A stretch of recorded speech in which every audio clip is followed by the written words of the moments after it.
Mr. Speaker, sir, before the House rose yesterday, I was expressing myself mainly on 3 points.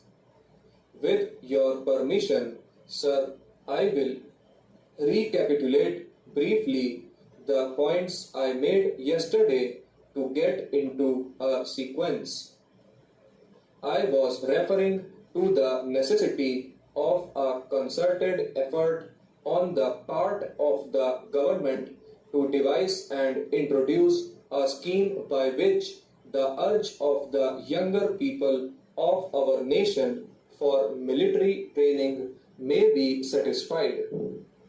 The charm and fascination which draw the young people, especially boys of school going age, for military drills and military discipline, for parades and maneuvers, are well known. This, sir, is a precious treasure of the government and of the nation. It should be put to the best use by the country.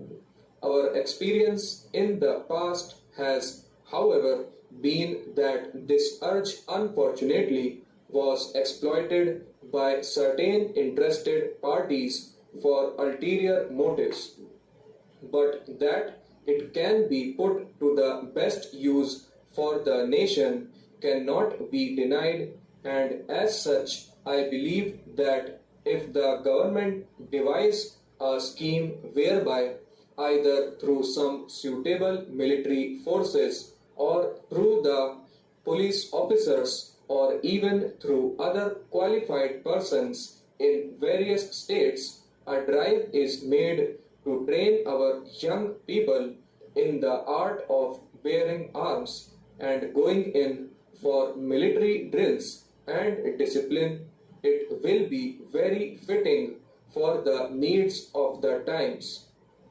Secondly, I referred to the integration of the state's forces into the overall setup of the Indian Army.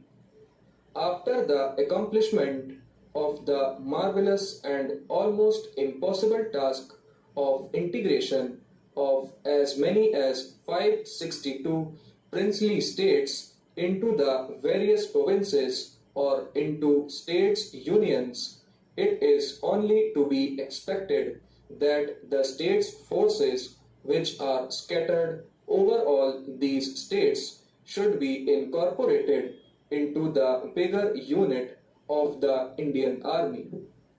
They should form part and parcel of it. As such, it is only proper that there should have been some provision in the defense budget for that purpose so that a beginning could have been made in this direction.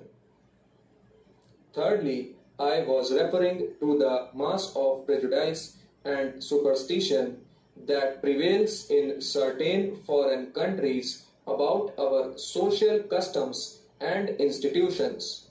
It has to be painfully observed that during the course of the slavery of 200 years of our country, a ruthlessly distorted picture of our country was presented to the world.